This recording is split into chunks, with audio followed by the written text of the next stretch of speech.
Muy buenas tardes, tengan todos ustedes. Transmitimos en vivo hoy jueves 26 de mayo del 2022 desde el centro INA Chihuahua, desde la ciudad de Chihuahua, Chihuahua. Para todos ustedes agradecemos la generosidad de acompañarnos esta tarde, una tarde muy importante para nosotros, donde estaremos hablando dentro de la serie Septentrión, Patrimonio Cultural Chihuahuense, que hemos integrado para este año 7 emisiones. Estamos en la número 3 y es muy importante porque este día vamos a hablar de ese patrimonio que está prendido en una comunidad muy importante al sur del estado de Chihuahua. Nos referimos a Valle de Allende, una comunidad de las primeras en asentamiento de origen hispánico y que guarda grandes tesoros, y que en esta tarde vamos a estar platicando de ellos, justo porque especialistas del Centro INA Chihuahua en materia de historia, fotografía, antropología, arquitectura, estuvieron allí haciendo trabajo de investigación, y bueno, nos van a ofrecer hallazgos, comentarios, reflexiones sobre la importancia de este patrimonio, sobre todo que estuvo, y su origen y sus resultados tienen que ver con ese hecho histórico llamado Camino Real de Tierra Adentro. En primer lugar, estaremos platicando con Alonso Domínguez. Él es historiador, antropólogo, historiador chihuahuense, que ha centrado su trabajo de indagación justamente en este periodo de finales de la colonia, principios de la independencia en el estado de Chihuahua. Buena tarde, Alonso. Bienvenido a esta emisión de INA TV desde Chihuahua para el mundo. Gracias por la invitación, Fred, con mucho gusto para compartir con todos. Valle de Allende, importancia histórica dentro de la ruta del Camino Real. Fue como lo comentaste ahorita, de los primeros asentamientos españoles en lo que hoy es el estado de Chihuahua. ¿Sí? Entonces, la colonización del septentrión, la colonización de lo que sería el Alto Septentrión, empieza por esta zona del Valle de Allende, que antes se llamaba Valle de San Bartolomé, ¿sí? Con varias haciendas, con pueblos de indios, con misiones, con presidios, todas estas instituciones de la época colonial. Instituciones que nos hablan de la imposición de un nuevo orden al que existió, y un nuevo orden pues, que tenía que ver con un dominio allende el océano Atlántico. ¿Qué buscaba la corona española en estos territorios? Bueno, pues lo primero que buscaban eran riquezas, ¿no? Había mucha ambición por parte de los conquistadores desde la llegada a lo que sería después México, y el motor de colonización hacia el septentrión es la búsqueda de las míticas ciudades de Cibola y Quivira. Entonces buscaban oro, ciudades de oro, no las van a encontrar. Bueno, van a establecer grandes exportaciones mineras de diferentes minerales como el oro, la plata, etcétera, etcétera. Y en esa nueva forma de asentamiento y de economía, de sociedad, se va generando todo un proceso cultural, Alonso. ¿Cuál fue el papel desde un inicio de Valle de Allende dentro de este asentamiento español?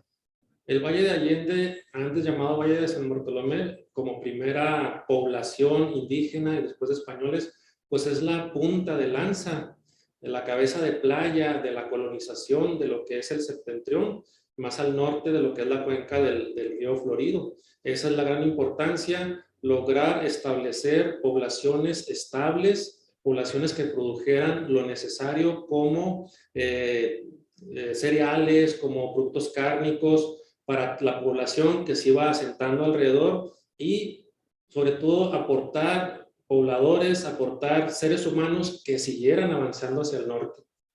Y ¿Y qué tenía el entorno natural de lo que hoy es Valle de Allende que fue posible lograr este desarrollo, este crecimiento? Mira, pues la historiografía nos ha dicho que había una gran disponibilidad de tierras, que era un recurso muy vasto, ya después de establecer algunos centros mineros, pero los centros mineros necesitaban pues con qué alimentar a los obreros, con qué vestirlos, y por eso en esta región, esta cuenca de Valle de San Bartolomé, que es la cuenca del río Florido, los ríos fueron muy importantes, fueron esenciales para poder establecer explotaciones muy importantes, agrícolas y ganaderas.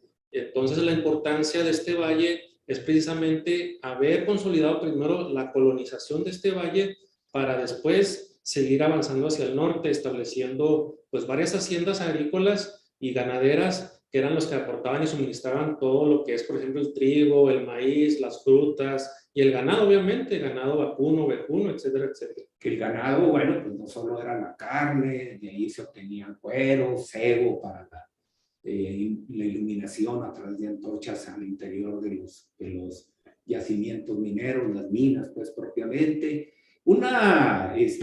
Realmente una historia muy interesante, compleja, porque bueno, pues no fue terso, no fue un proceso de convencimiento a la primera, siguió habiendo mucha resistencia de la población indígena. ¿Cómo se dieron estos procesos de resistencia en esta región? Varios levantamientos muy fuertes, ¿verdad? De los tepehuanes, de los tarahumaras, que se dieron en esta región, cuando ya se establecen algunas haciendas, misiones, presidios para cuidar esas haciendas, para cuidar esos reles de minas, para cuidar esas misiones, el contacto, la relación entre los españoles y los grupos étnicos locales. Hubo momentos muy conflictivos, como también hubo momentos de conciliación, de encuentro, de comunicación, pero hay periodos y etapas de mucho conflicto y de guerra en los que prácticamente los asentamientos españoles son amenazados con la desaparición por el conflicto, por la guerra.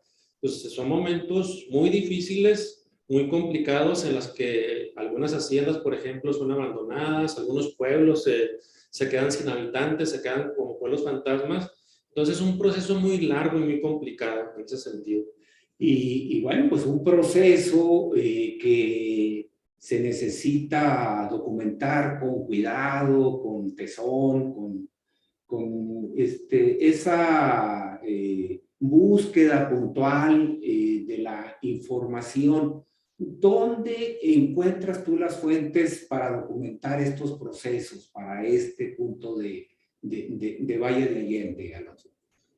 Mira, estamos trabajando ahorita, hemos consultado 4 fuentes principales primarios, que son los archivos, que es el municipal de Parral, que es el más grande, el más importante, donde hemos obtenido más información, que lo tenemos en línea, que también es muy importante. Y también tenemos el archivo municipal de Chihuahua, que hemos encontrado también alguna información, y luego el archivo parroquial de Valle de Allende, y luego un archivo que fue de la Secretaría de la Reforma Agraria, que después pasó a ser del Registro Agrario Nacional. Esas son las 4 fuentes principales, donde afortunadamente hemos encontrado títulos de las principales haciendas, de las más importantes del Valle de San Bartolomé. Tú has insistido en este grupo de investigación que seamos cuidadosos, que rompamos esta idea de que la hacienda de mediados, finales de la etapa colonial era muy distinta a la hacienda terraceña o porfiriana. ¿Por qué tenemos que tener este cuidado? Sí, porque estamos acostumbrados a pensar en la hacienda como una gran unidad territorial, una enorme masa de terreno, de tierra, como por ejemplo las haciendas terraceñas que llegaron a completar o tener más de 2 millones de hectáreas en una unidad continua de territorial. Entonces, estas haciendas de principios de la colonia y prácticamente toda la época colonial no son ese tipo de haciendas de una gran extensión y de un gran señor feudal, prácticamente feudal, sino que es una hacienda pequeña, es una hacienda que tiene ese estatus precisamente, que tiene hablando de unidades agrarias de la colonia, un sitio de ganado mayor que son 1,755 hectáreas. Es una enorme diferencia. Entonces, al principio de la colonización y durante la colonia, las haciendas son de una unidad territorial mucho más pequeña porque se está colonizando y porque el principal recurso en uso en ese momento, el fundamento de la colonización, es el agua precisamente. Entonces están cuidando que el agua se distribuya bien entre una mayor cantidad de hacendados para poder producir y poder sostener precisamente la colonización. Y en estas haciendas, los ojos de agua, los ríos, juegan un papel determinante para el éxito que tuvieron. Precisamente, Jorge, en esta cuenca del río Florido hay 4 ríos tributarios muy importantes, que es el río Parral, antes llamado San Gregorio, luego el río del Valle de Allende, que antes se llamaba el río de Valle de San Bartolomé, el río Primero y el río de la Concepción. Entre estos 4 ríos se establecieron y se agruparon todas estas haciendas, alrededor de unas 30, 35 haciendas, pero aparte eran los ojos de agua y los manantiales. Por ejemplo, 2 de las haciendas más importantes, que es la de San Bartolomé y la que es la de San Gregorio, tenían ojos de agua que tenían un aforo muy grande, muy importante, en la que lograron establecer unidades agrícolas grandes, molinos de trigo y pues todo lo que es lo más importante, el agua para el consumo humano, para el consumo del ganado. Y bueno, también tú has insistido en no ver a Valle de Allende. Si usted no conoce Valle de Allende y tiene oportunidad de venir a Chihuahua, no lo dude, es un bonito lugar, un espléndido espacio para aprender de historia, cultura, pero sobre todo para disfrutar un ambiente humano y natural como pocos lugares lo ofrecen. Tú has insistido en que no debemos de ver aislado a Valle de Allende, sino en esta relación, sí, huertos al interior de la ciudad, que luego vamos a hablarlo con Karen, pero siempre en relación con las haciendas. Sí, la región, este valle es importante no por un núcleo de población que sería el Valle de Allende o Valle o San Bartolomé, sino porque todas las haciendas que están agrupadas en esta región son las que le dan sustento, vida, fuerza poblacional, económica, social, política a esta región. En ese sentido, están más consolidadas que un Real de Minas, porque un Real de Minas, aunque podría tener un núcleo de población más grande en el asentamiento en forma conjunta, pero al agotarse la mina, pues se despuebla. Y el Valle de San Bartolomé, por ser una región a la cual le da vida un conjunto de haciendas y de pueblos, no podría pasar lo mismo. Pues muy importante, muy interesante. Yo te agradezco mucho, Alonso, todas estas reflexiones. Obviamente que estos elementos historiográficos en la siguiente parte lo vamos a estar viendo ya en la vivienda, en las huertas, en los bienes que tiene el templo y en una herencia fotográfica increíble. Entonces, acompáñenos, no se desanime, estamos aquí en vivo desde la ciudad de Chihuahua, INA TV, en la tercera sesión de la serie Septentrión Patrimonio Cultural Chihuahuense. A continuación, vamos a escuchar una primera cápsula con César de la Riva. Él es especialista en patrimonio cultural mueble, sobre todo el asociado a los bienes eclesiásticos. Él estuvo como parte de este equipo de investigación trabajando sobre todo en el templo de San Bartolomé, en el hoy Valle de Allende, y nos ofrece una primera aportación justo en los trabajos de actualización de un registro que ya se tenía, pero que hoy brinda mayor información. Escuchemos esta importante cápsula de César de la Riva.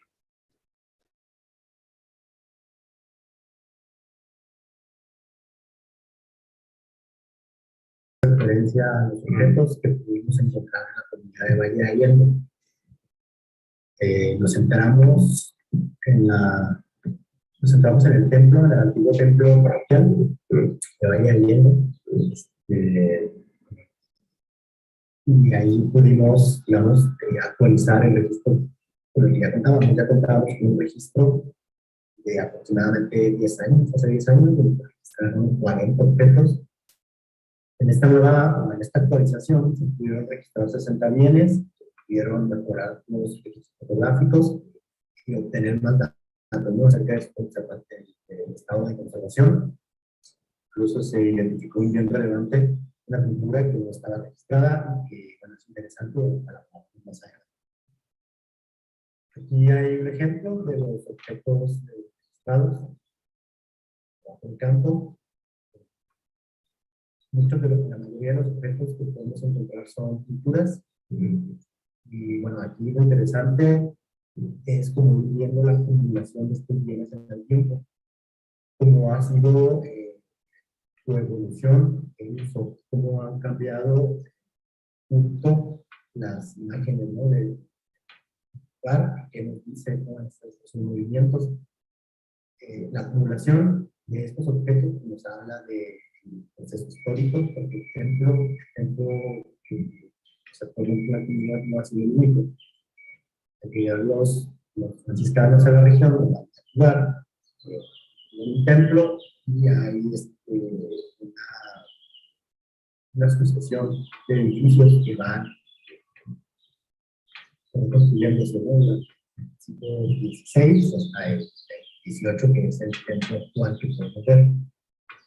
Entonces,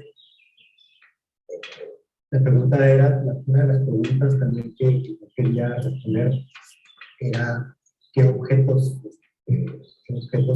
nos remiten a qué temporalidad de la comunidad, y cuáles son los objetos que sobreviven hasta nuestros días y qué nos dicen estos objetos.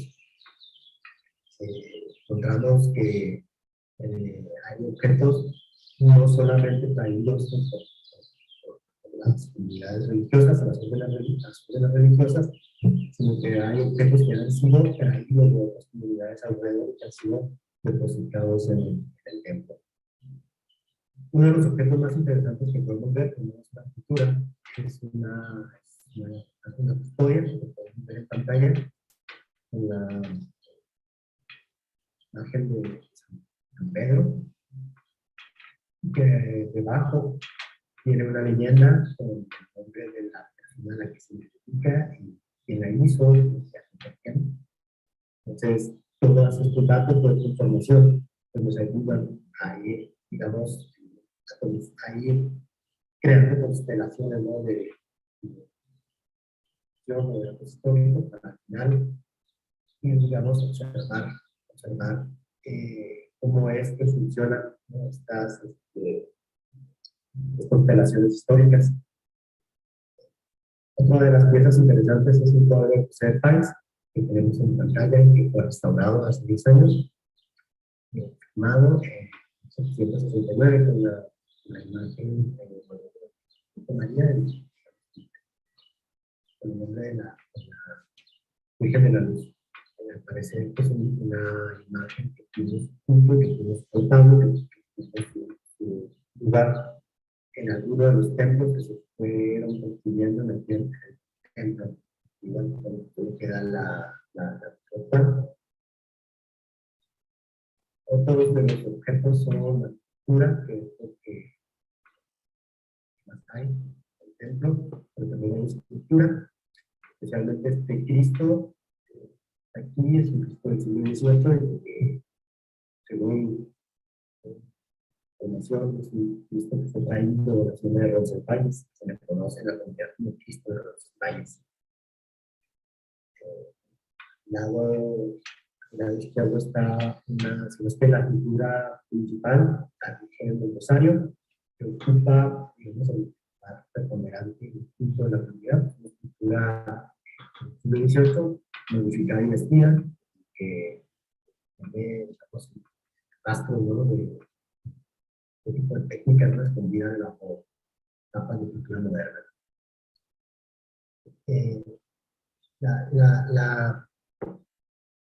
El registro, digamos, abarcó, bueno, hablaremos de los objetos específicamente en la segunda parte de la presentación. Gracias. Aprovechamos para darle la bienvenida oficial, por decirlo de una manera, de esta tarde, la transmisión a Ana Karen Zaragoza. Ella es arquitecta de profesión, pero sobre todo tiene ya una importante experiencia en materia de patrimonio cultural, histórico, edificado. Especialmente ha estado trabajando desde hace 1 año y medio en registro, inventario de bienes inmuebles justamente en Valle de Allende. Sin embargo, ahorita, Karen, ¿qué importancia de hacer estos registros que haces esta? Bueno, tiene varias. Primera es conocer el estado en el que se encuentran los monumentos. A veces también con el cambio de las generaciones, el cambio de personal, vamos perdiendo idea de la importancia de ciertas cosas. A veces hay elementos pequeños que son tan antiguos que no nos damos cuenta, pero vemos mal es el cuadro grande. Otra de las siguientes es pues ver cuáles necesitan restauración o conservación o algún tratamiento especial.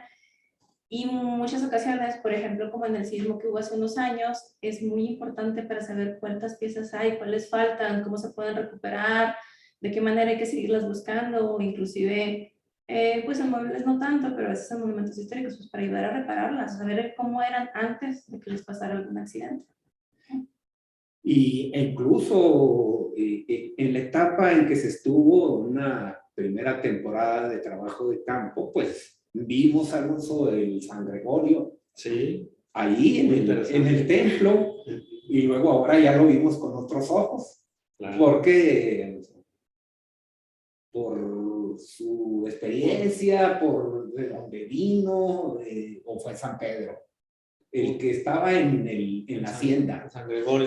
El San Gregorio, sí, muy importante esta pintura porque perteneció precisamente a la hacienda de San Gregorio, que tenía su capillita también, donde los religiosos administraban los sacramentos. Entonces, cuando esta hacienda ya dejó de funcionar como unidad productiva, como vivienda precisamente también, se donó a la parroquia del Valle de San Bartolomé el San Gregorio, que es una pintura muy hermosa, excelente y muy importante. De muy buena manufactura y de los bienes históricos, pues que más, de mayor valor estético, histórico que tiene el templo. Y entonces gracias a esta investigación, ir documentando poco a poco estos bienes, pues se vuelve obviamente muy importante toda esta tarea. Pues escucharemos a continuación una segunda cápsula que nos ha preparado César de la Riva relacionada con los bienes históricos muebles religiosos del sitio de Valle de Allende, uno de los puntos más importantes del Camino Real de Tierra Adentro.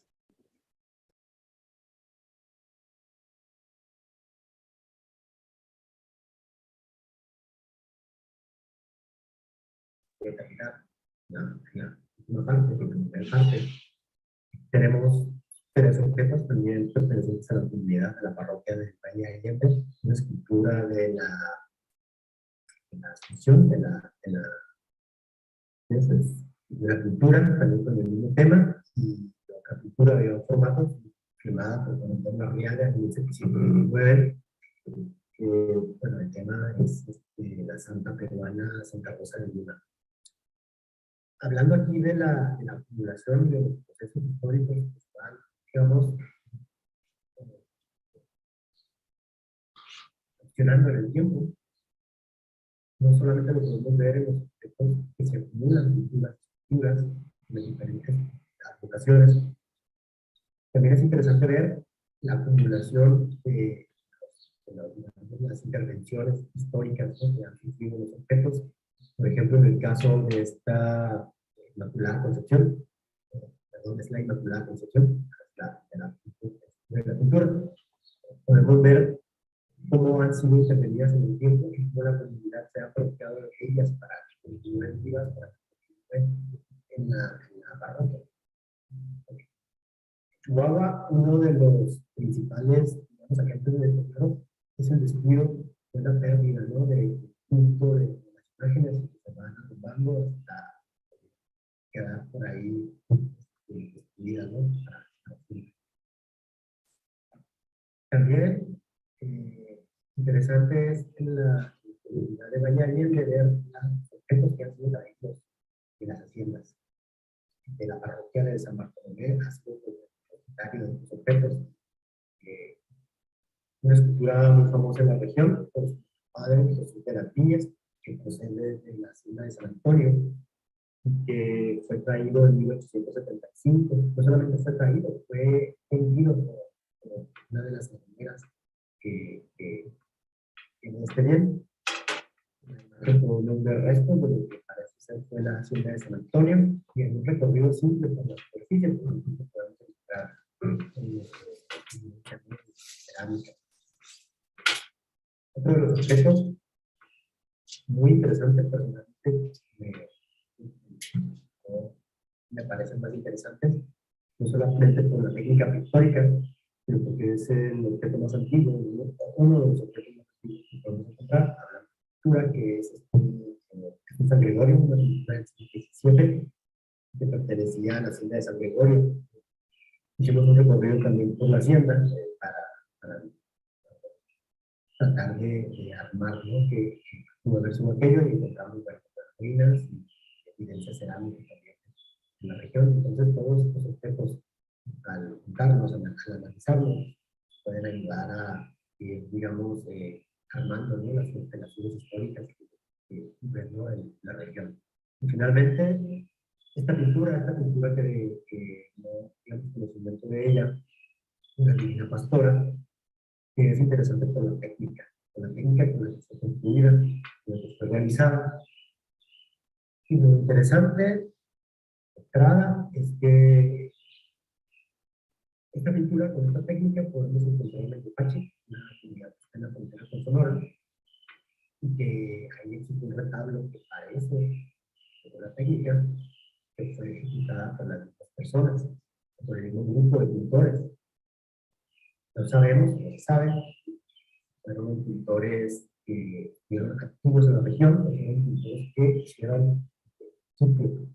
De cualquier forma, pues esto nos habla de estando trabajando ya en el territorio del estado de Chihuahua, en el siglo XVIII, que ya, digamos, trabajaban en la cruz, suplían una demanda de imágenes.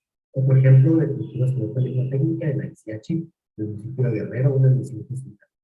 Entonces, hablando de crear constelaciones históricas, tenemos algunos ejemplos que podemos ir entrelazando los sitios y cómo podemos ir viendo cómo podemos tener, digamos, una panorámica del encarnado con el que se está construyendo la computación buena avanzada, ¿no? De material e inmaterial. Entonces, bueno, por parte de este juego. Gracias.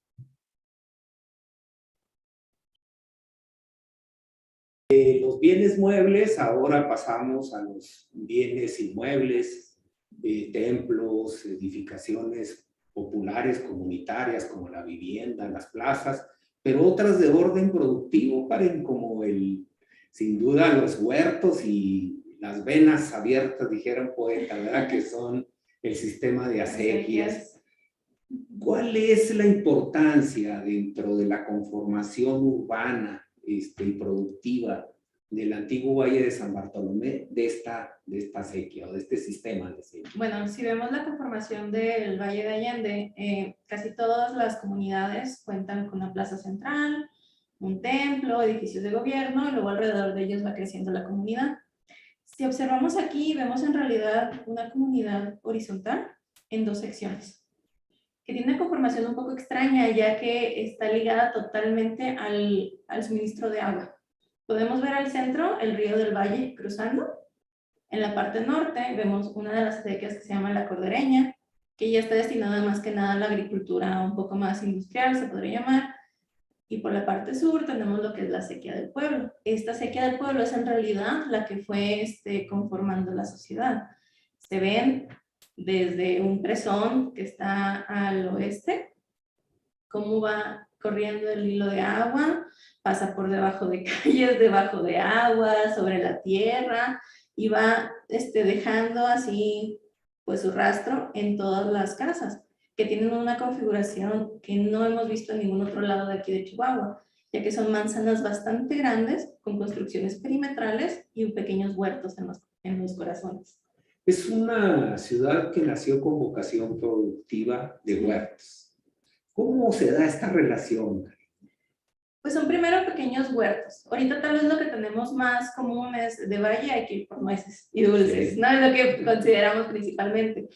Pero antes no eran los nogales, eran en realidad cultivos más pequeños para soportar a la propia familia o intercambiar con los vecinos. Entonces, todavía podemos observar en algunas casas tradicionales, como la de Rita Soto, que nos permitió estar ahí trabajando en su casa, como vemos naranjos, persimonios, uvas, en la parte de atrás ahora sí propiamente hortalizas, vegetales, peras, ¿no? Hubo hace bastante tiempo. Entonces era más para soportar a la gente que vivía y hacer pequeños intercambios. Ahorita ya se han ido transformando. La mayor parte de los árboles que vemos en el momento son pequeños huertos de nogales y conforme más te acerques a los exteriores de la población, son cada vez más y más grandes los terrenos. Ha habido una verdadera transformación de cultivos. Sí había obviamente la nuez, el nogal como un elemento histórico. De hecho, bueno, pues de ahí se dice, sale la cepa de muchos de los nogales que se sembraron en Texas y Nuevo México. Pero no era la jerarquía que tiene hoy. Y bueno, justo también el Camino Real le asigna un papel comercial de feria a Valle de Allende. ¿Cómo funcionaba esto en términos de desarrollo económico urbano? Pues podemos ver cómo si tú entras a Valle, prácticamente lo primero que vas a ver va a ser el edificio de los portales, que antiguamente era de gobierno, y vemos una plaza grandísima, que tal vez la plaza no es la que hubo desde un inicio, pero este espacio abierto grandísimo al centro de la ciudad era el que les permitía tener todo este intercambio. Inclusive podría decir que tiene una jerarquía casi igual que la del templo. Es un espacio muy grande para el tamaño de la población. Ahí todavía hemos visto que actualmente hay, me tocó ver fotos de ferias de flores, de plantas, todavía algunos productos de consumo local. Inclusive uno de los días que llegamos, justamente estaba la feria de la ciudad. Lo único que ahorita ya pues por cuestiones de conservación se ha movido un poco más al sur, pero antes era en el centro. Y ya hablando de riqueza arquitectónica, patrimonial, ¿qué tiene Valle de Allende? ¿Qué tiene Valle? Valle tiene, lo primero que podemos ver son los templos, los portales, el Cine Alcázar, que tal vez no es del siglo XIX, es del siglo XX, pero es un edificio muy importante. Bueno, ya propiamente el cine, el edificio sí es del siglo XIX. Tenemos grandes casonas, muy grandes. Hay como la Casa Urquidi, que abarca casi toda una manzana, que son impresionantes. Pero cabe recalcar que los monumentos históricos no son solo los templos, las plazas y las casas grandes, también todas estas pequeñas viviendas, los pequeños huertos, inclusive hablamos de conservar hasta las bardas de adobe, que están sin enjarre y sin nada, pero han sobrevivido durante siglos, ahí dividiendo la ciudad, dándole fisionomía.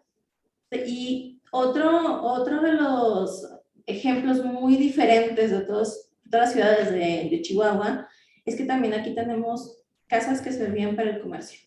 Entonces tenemos algunas, ya no son casas con patio central, sino estamos hablando más que nada de configuraciones en L o en líneas así longitudinales, que eran pequeños cuartos separados que se rentaban para tiendas, y eso no se ve, eso no es algo que se observa en otras ciudades. Una vocación no solo agrícola, comercial, de huertos, proveedora de productos cárnicos, cereales, sino también un centro de comercio. Y bueno, ahí empieza toda esta documentación que existe relativa a la feria del Valle. Una feria que concentraba productos de muchísimos lugares y que también vendía en muchos lugares. Sí, hay registros tengo entendido que de poblaciones totalmente al sur, que uno no se esperaría, digo, estamos hablando de épocas en donde un viaje a la Ciudad de México duraba 3 meses en carreta. Entonces no me imagino cuánto sería hasta, no sé, Oaxaca o Guerrero o algún lugar por el estilo. Y desde allá venían a comerciar al Valle, bueno, en ese entonces San Bartolomé. Y en aquel entonces, hacia 1805, 6, pues por orden de la corona, por ordenanza de la corona, se establece la feria propiamente con su aduana y con una serie de regulaciones, porque, bueno, pues ya la configuración geopolítica había cambiado, ya venían muchos compradores también de lo que hoy es Nuevo México, Sí. Texas, a consumir productos de por acá. Sí, sí, sí. De esas casas modestas, pequeñas, pero de arquitectura de tierra muy inteligente, ¿qué es lo que hay que destacar, Raquel? ¿Qué hay que destacar? Creo que, bueno, primeramente, el confort que tienen estas casas. Ahí es una zona muy húmeda, muy calurosa y el grosor de los muros permiten que tanto como que el frío y el calor se conserven cuando quieras o no. Aquí en Chihuahua tenemos temperaturas bastante extremas. Entonces, una vez, por ejemplo, si hace mucho calor fuera, dentro de las casas que está fresco, contamos con estos patios centrales con ventilación cruzada, que aunque tal vez el clima esté un poquito sofocado, permiten esta circulación de aire, permiten protegernos de los rayos solares, también en invierno, con las estufas de leña que o en así. el patio central, en este verano como el que estamos viviendo ahorita, de 40 grados, se humedece, se riegan los árboles, las plantas del patio central y eso genera una circulación. Y esta humedad está todo el día en realidad. Porque, por ejemplo, hay humedad que está desde el subsuelo, que Sí. naturalmente la tierra la va absorbiendo. Sube por los muros de adobe y al tener materiales que son como que porosos, se podría decir, cosa que ya no pasa con el cemento, esta humedad de la tierra se está soltando constantemente en el ambiente. Entonces, aunque el clima esté muy caluroso, en las casas está un poquito refrescada. Muy bien. Y de otros elementos importantes, se habla de varios templos. ¿Qué podemos hablar de esta riqueza patrimonial? De los templos. Bueno, podemos hablar tal vez también un poco de los templos que ya se perdieron. Sí. Antes allí el pueblo fue fundado por una misión, la cual ahorita ya no se encuentra.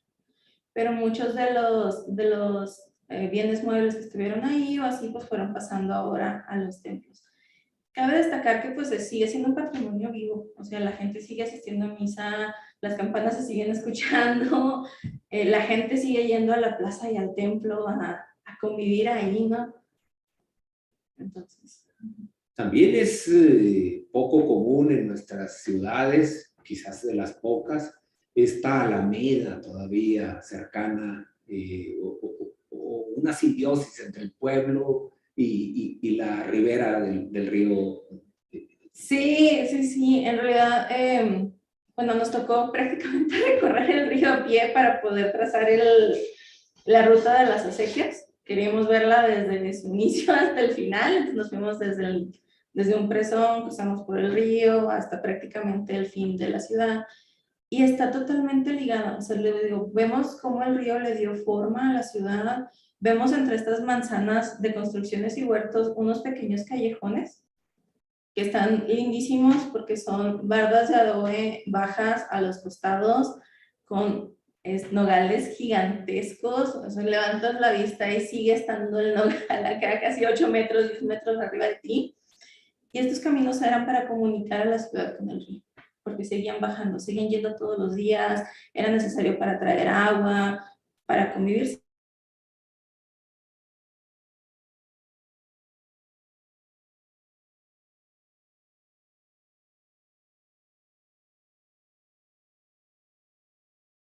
Sigue siendo turístico. Yo digo, cuando comenté que íbamos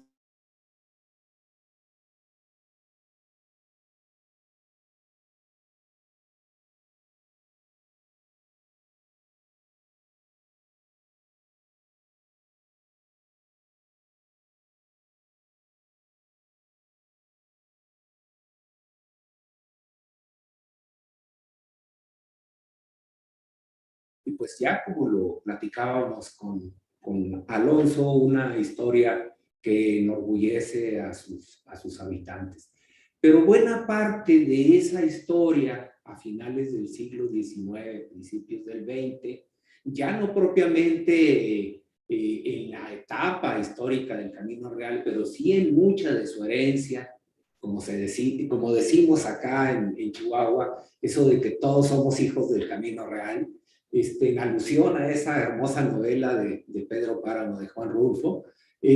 Aquí lo importante es la labor que hace la fotografía para registrar desde hace más de 120, 130 años, momentos claves que nos hablan de una historia construida de edificios, plazas, actividades económicas, ropajes, tradiciones culinarias, que estuvieron ahí y que siguen estando ahí por más de 350 años. Así que, pues vamos a escuchar una primera cápsula con Jorge Meléndez Fernández. Él es especialista en fotohistoria.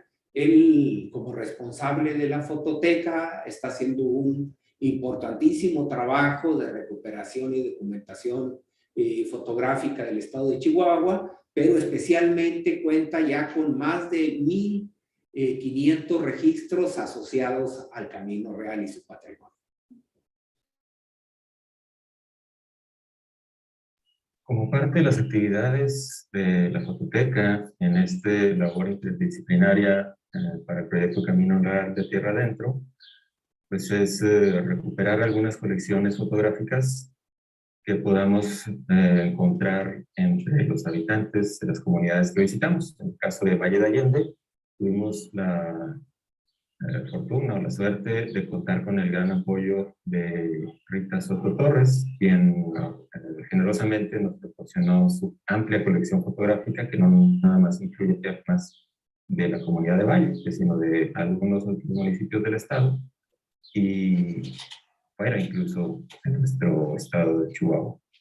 Para esto, en la fototeca en Chihuahua, pues teníamos ya algunas pocas imágenes referentes al Valle de Allende o a la comunidad cercana, como esta imagen que observamos de la fábrica de hilados y tejidos, que está ahí muy cerca, en el ojo de agua de Talamantes, que se utilizó, en algún momento se le hizo una presa para aprovechar su afluente, su fuerza hídrica, hidráulica, para poder dar poder a estas, o dar fuerza al movimiento de las máquinas que hilaban, justamente tejían las mantas y lienzos que se comercializaban en Ciudad Juárez, en Chihuahua.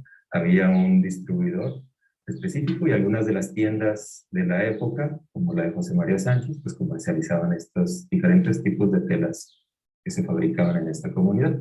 Pero bueno, en la colección, como comentaba, de Rita Soto Torres, encontramos una amplia variedad de tipos fotográficos, que en su mayoría de retratos.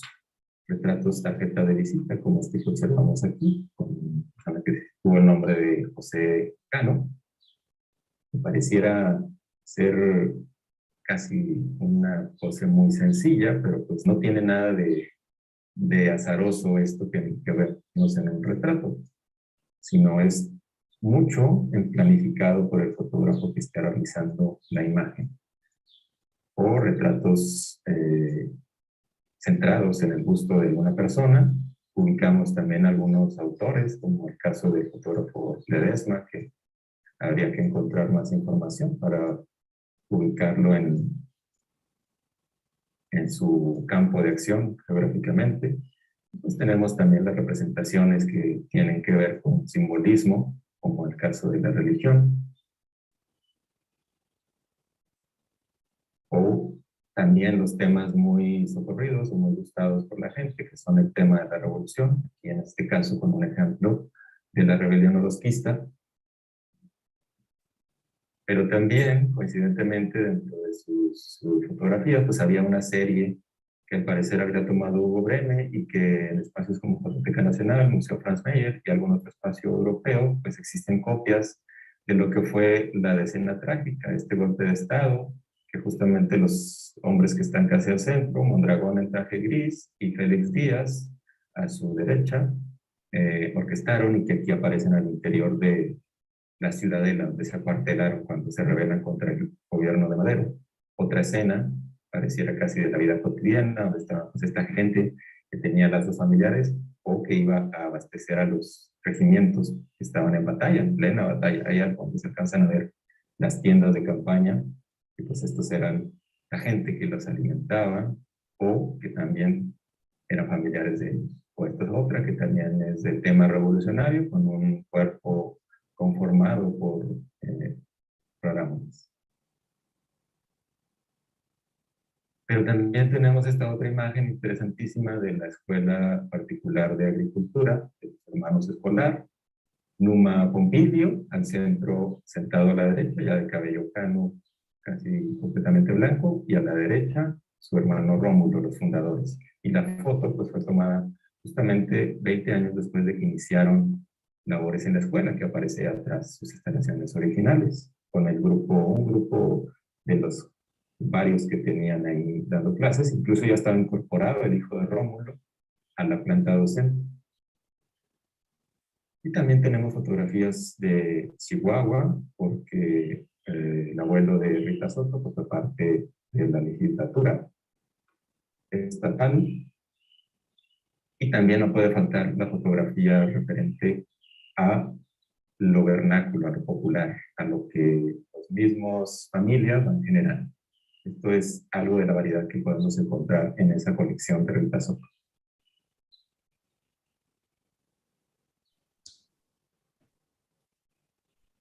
Sí, y sin duda, Alonso, la fotografía dejó de ser un complemento de la historia. Hoy es un discurso propio, tiene un discurso propio.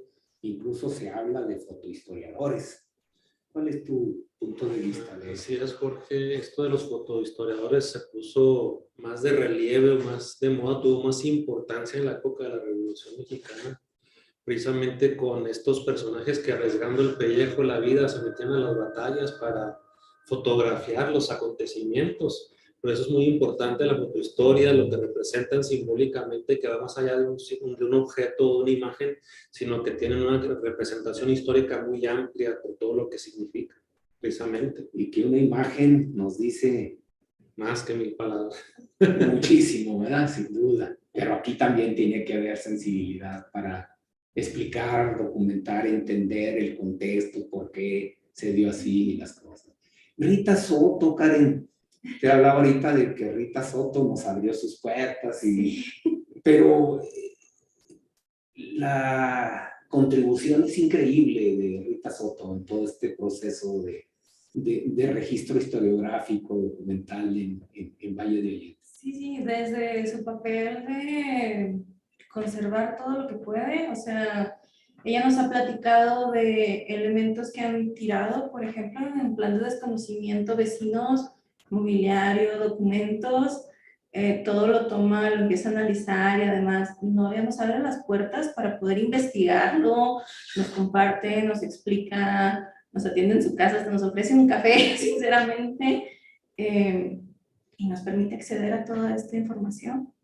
Pues toda esta información que usted está recibiendo esta tarde, desde aquí en términos de cápsula, de diálogo con Alonso y con Karen, va a documentarse, va a concentrarse en un cuaderno de trabajo, que la intención es imprimirlo a finales de este año, principios del otro, y donde se va a incorporar un texto que justamente menciona en el papel de gestora histórica de Rita Soto como un mínimo de reconocimiento y un máximo de agradecimiento que tenemos que hacer justamente a un personaje como él. Pues bien, sigamos viendo parte de esta colección de Rita Soto en la segunda cápsula que Jorge Meléndez Fernández preparó para todos nosotros.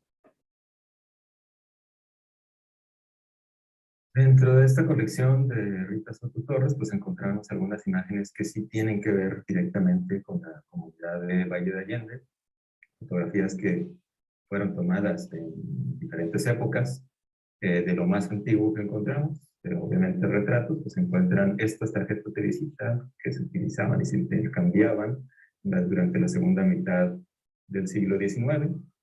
Lo identificamos en su fecha por estos pantalones tan característicos, digamos, de la época de la intervención francesa, del gobierno de Benito Juárez, cuando estuvo aquí refugiado, y es una imagen muy típica, donde salen estos hombres pintando, en algunas otras ocasiones jugando cartas, haciendo actividades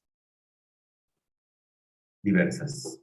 Y pues retratos igual de cuerpo completo, pero justamente poniendo mucha atención a la representación, es decir, cómo había que aparecer en estos retratos. Aquí tenemos pues que se trata en la mayoría de los casos y por la época de fotógrafos que iban visitando diferentes comunidades, que no necesariamente trabajaron siempre ahí en el poblado de Valle de Allende. ¿Por qué lo sabemos? Pues porque este es ahí claramente podemos observar que es un montaje de un espacio que no era un estudio, sino que es, pues, aprovecharon una pared en el exterior, pero pues si el fotógrafo aporta estas telas que sirven de fondo o que el tapete, que es donde se para la retratada en este caso, esos objetos que rodean y que le dan un estatus a la persona que aparece aquí representada en sus mejores ganas. Digamos, el típico o incluso no típico, sino más bien casi los inicios de esta combinación tan socorrida en la moda de blusa blanca con una falda larga y oscura. También nos encontramos en las comunidades cercanas, este retrato de bodas fue obsequiado en las comunidades del Río Florido, de las comunidades de Coronado, que también son muy cercanas a Allende. Y aquí está el matrimonio de Manuel Armendáriz, pero daba la casualidad que existe este otro retrato que está en la colección Porfirio Díaz de la Universidad Iberoamericana, y que fue enviada por justamente Manuel Armendáriz a Porfirio Díaz para solicitarle un trabajo dentro del gobierno federal.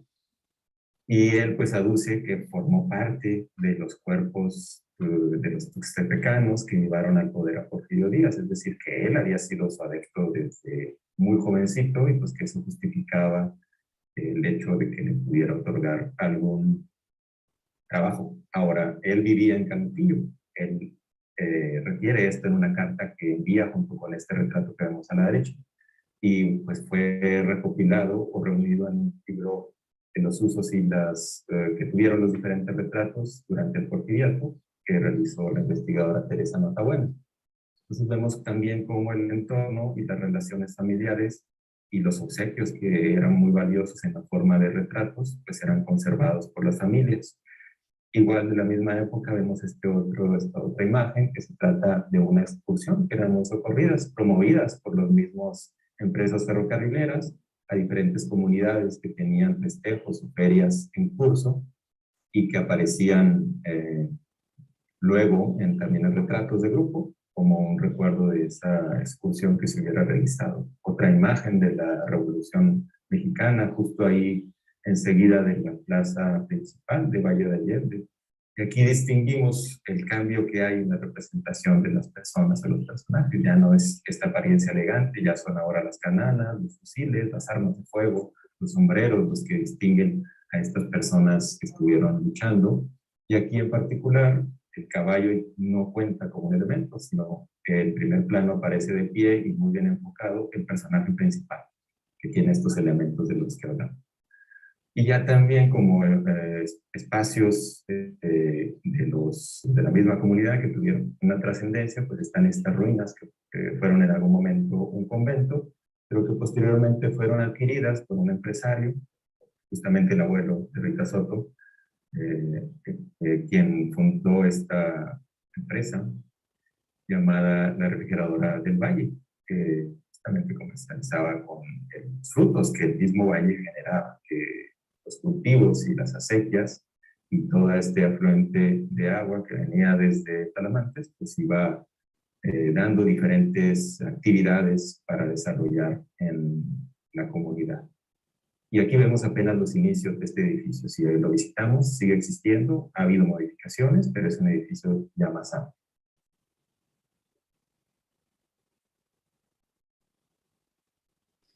Sin duda, la fotografía,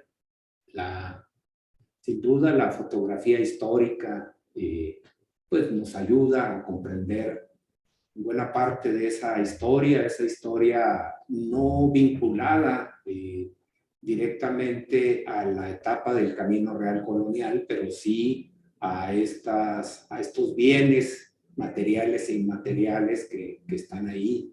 Y bueno, así como nos hablan, Karen, de los huertos, las viviendas y la producción de pera, nuez, de esto, pues podemos hablar de una tradición de producción y conservación de alimentos ligadas a los dulces, a los licores de granada, a una tradición de elaboración de pan en hornos de tierra, a una riqueza religiosa, sincrética, pero ahí presente, ligada al guadalupanismo y a tradiciones de hondo arraigo que fueron por mucho tiempo fijando el criterio del calendario comunitario, de acuerdo al calendario pues, religioso, a la vida, impactaban en la vida diaria.